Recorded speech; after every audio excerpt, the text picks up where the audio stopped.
लोकसभा चुनाव 2024 के पहले बसपा सुप्रीमो मायावती को एक बड़ा झटका लगा है। जी हां, बसपा सांसद संगीता आजाद बीजेपी में शामिल हो गई हैं। बसपा सांसद संगीता आजाद ने दिल्ली बीजेपी मुख्यालय में जाकर बीजेपी की सदस्यता ली। इसके साथ ही उनके पति पूर्व विधायक आजाद अरिमर्दन भी बीजेपी में शामिल हुए हैं। इस दौरान उत्तर प्रदेश के डिप्टी सीएम ब्रजेश पाठक और प्रदेश अध्यक्ष भूपेंद्र चौधरी भी मौजूद रहे। वहीं इसके साथ ही सुप्रीम कोर्ट की अधिवक्ता सीमा कुशवाहा भी बीजेपी में शामिल हो गई हैं। सीमा कुशवाहा ने सालों तक निर्भया कांड में निर्भया की मां की वकील के रूप में सुप्रीम कोर्ट में केस लड़ा था। संगीता आजाद के बीजेपी में शामिल होने पर बीजेपी महासचिव विनोद तावड़े ने कहा कि संगीता आजाद सही मायनों में आज आजाद अपने आप को मान रही होंगी, जो पीएम मोदी के नेतृत्व में काम करने आई हैं। वहीं उन्होंने कहा कि इनके क्षमता का पूरा उपयोग होगा और बीजेपी जब नारी शक्ति के लिए बढ़ चढ़कर काम कर रही हो, ऐसे में सीमा जैसे लोगों का उपयोग पार्टी करेगी। यूपी के डिप्टी सीएम ब्रजेश पाठक ने कहा कि संगीता आजाद का स्वागत है। बीजेपी की रीति और नीति को आगे बढ़ाने में पीएम मोदी के विकसित भारत के संकल्प को मजबूती देंगे। वहीं यूपी बीजेपी अध्यक्ष भूपेंद्र चौधरी ने कहा कि आज चुनाव की दहलीज पर खड़े हैं।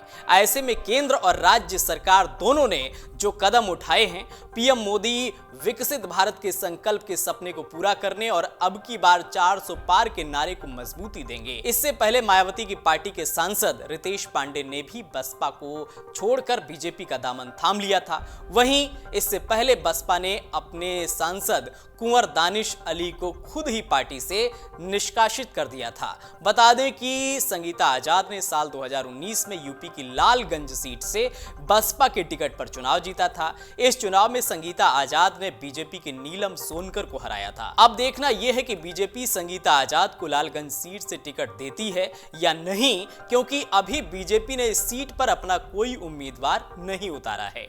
वहीं इस बीच बसपा सुप्रीमो मायावती ने अब यूपी की 4 और सीटों पर प्रत्याशियों का ऐलान कर दिया है। पार्टी के कुल 13 उम्मीदवारों के नामों का ऐलान किया जा चुका है। पार्टी ने मेरठ, बागपत, कानपुर और अकबरपुर सीट पर उम्मीदवारों के नामों का ऐलान किया है।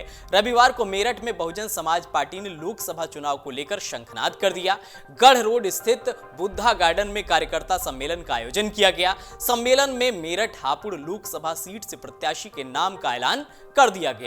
बसपा के पश्चिम उत्तर प्रदेश प्रभारी शमसुद्दीन राइन ने कहा कि राष्ट्रीय अध्यक्ष बहन मायावती ने मेरठ हापुड़ लोकसभा सीट से देवव्रत त्यागी को उम्मीदवार बनाया है।